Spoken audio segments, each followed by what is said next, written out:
after an illustrious 17-year career in which his teams earned a World Series championship and several trips to the postseason. I remember you mostly with the LA Dodgers as their general manager. And welcome to Real Deal Sports Show, Mr. Kevin Malone. Well, thank you, George, for having me on. It's a pleasure. I love the name Real Deal.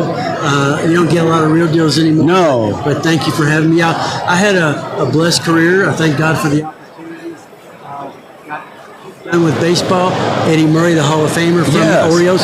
He and I opened up a Benz dealership in North LA. Oh, really? And got out of that. And then God called me in 2009 to fight child sex trafficking. So I've been doing that for a long time, and we've got a real problem in America with men paying to have sex, paying to rape our children. So I'm working in different states around the country to try to wake people up that we need to fight to protect our kids. How did you get that calling? Because this is a serious topic that you're dealing with. It's spiritual warfare, and I believe God was calling. I was in Thailand with my pastor, Francis Chan, and I was in a safe home, and there was 60 to 80 kids there that had been bought and sold as sex slaves. It broke my heart, and I felt like God said to me, hey, I want you to come back to America. I want you to fight for kids here. And I got to be honest, George, we have a problem with America. What people don't realize or want to realize, here in Las Vegas, 72% of all trafficked girls are African American. Really? 72%? Yeah. And in LA, LA County, 90% of all trafficked girls are African American. We've got why is that such a dominant? Why is that one race of people such a dominant number? I guess the vulnerability, and unfortunately, what people don't want to talk about, most of the buyers are middle-class white men. So we've got a real problem in America. I'm trying to wake America up to this problem that, hey, we need to protect our kids. We need to educate our kids in the schools what a pedophile is, what a predator is, what a groomer is, what a trafficker is, and prepare them to protect themselves. Our schools need to make them aware. Our churches, our politicians, we're not protecting our kids. You know the saying? No. The children are our future, but we're not doing much to protect our children. So I'm traveling the country trying to wake people up. Yeah, as I woke up this morning and I always put the news on, and the first thing I saw in the news was a woman convicted in Michigan for the school shooting. Her son killed the kids killed about 4 or 5 kids in the school. And this lady, they bought the kid a gun, and they knew the kid knew something wrong with him. Like, how you gonna buy a kid a gun? Well, see, that's parents need to wake up. Parents are not being parents. No, they're not being parents. They're too distracted. Here's the problem. They're too selfish. This is spiritual warfare. Our kids are under attack. All of our values, our morals, our principles are under attack. And there's not enough people standing up, being a voice for the voiceless. We're not fighting this the way we should. Yeah, we're distracted. We're caught up into all these things, and we're not really focused on the important things, which are kids, family, and our members at our church or our synagogue, wherever it is. We're just not making a lot of the right decisions these days, George. And you think it should come from the church on out? Or how do you think it starts with the parents? Starts with the parents, okay. Yeah. So I think the parents got to basically teach their kids how to be careful, how to be protected, and what to look for. Identify these signs and look out for your friends. And then, so I think that's part of it. But then I think churches need to get engaged. Francis Chan and I came out with a series a couple months ago called AdvocateSeries.com. It's a 5-episode to churches and people that are believers or people of faith. Here's how it teaches you everything about. We're all made in the image of God. We've got to protect each other. We've got to love on each other. We've got to serve each other.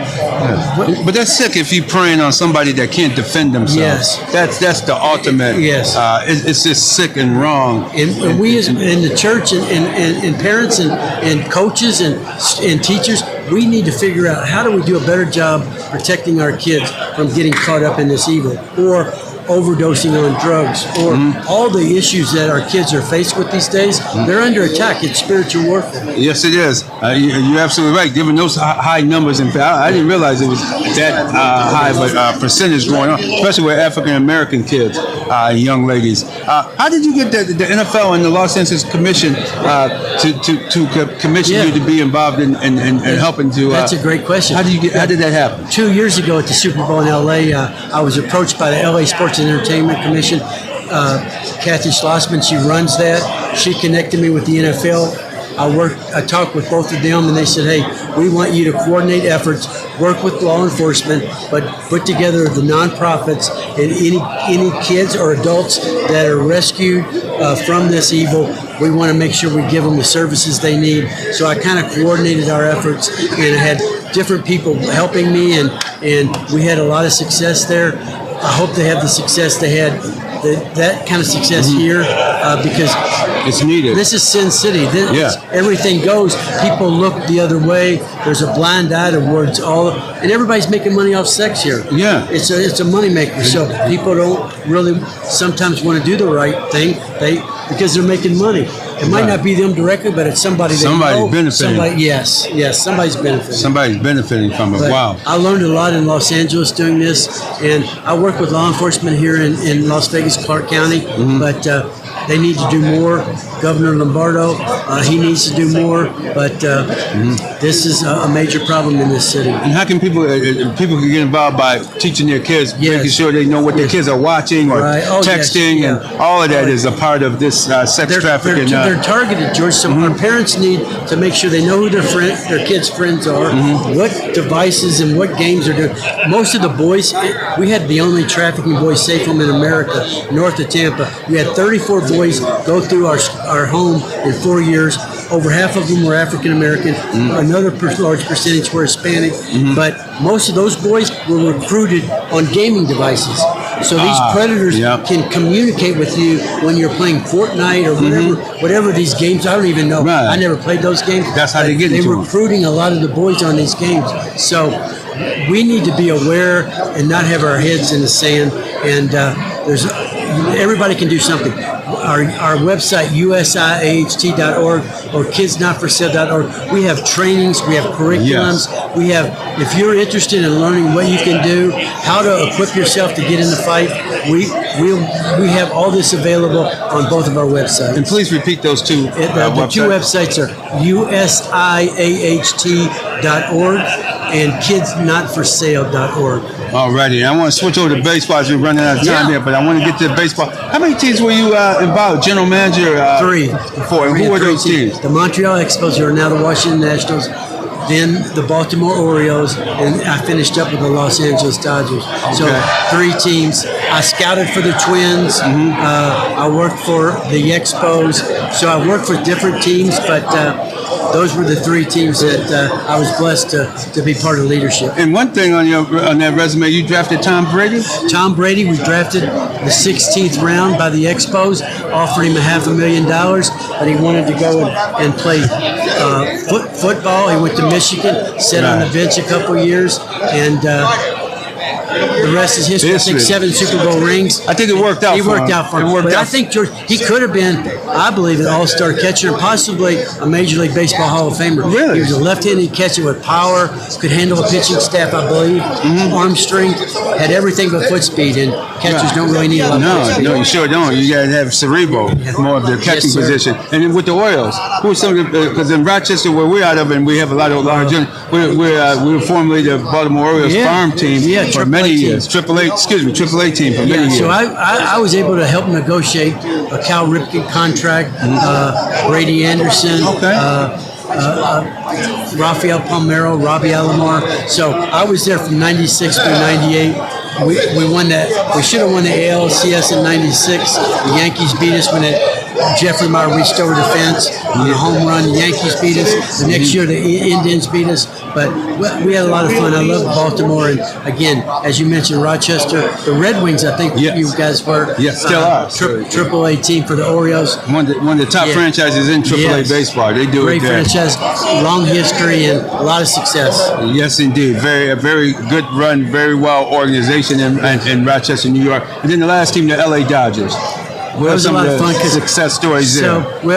I traded for Sean Green. Was a great player. I signed Kevin Brown to a $105 million contract. Not so much that was a success story, but I broke the $100 million mark. 7 years, $15 million a year. Oh wow! You really liked him, huh? Yeah, I liked him. I knew I needed pitching, and we didn't have enough. But it was a blessing to be in LA, dealing with the LA media. and but I ended up resigning in 2001. I was there about 3 years. I learned a lot, made a lot of friends, and I think God created a platform so I could go from there to owning a Benz dealership and then fighting child sex trafficking. Wow. And you have a new book coming out too, Kevin? Yes, sir. And this book is called? Scouting the Enemy. So it's not on Amazon. It's on its own website, Malone, my last name, Malone-scoutingtheenemy.com. And it's a memoir about my fights, my battles, human trafficking, the Dodgers, Tom Brady, the Minnesota Twins. There's a lot of good baseball stories. I think people will identify it. It's a book about how to find your purpose in life, what things you should fight against and fight for. It's a book about hope.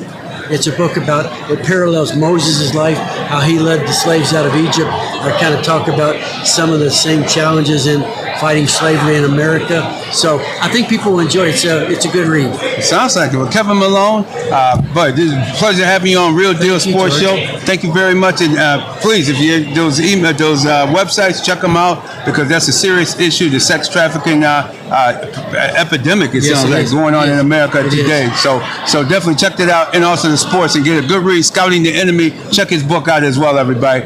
Thank you for coming on, Kevin, on Real Deal Sports Show. Next year. Yeah, come on, man. We need something, man. Come on. We'll be praying for. Yeah, thank you so much.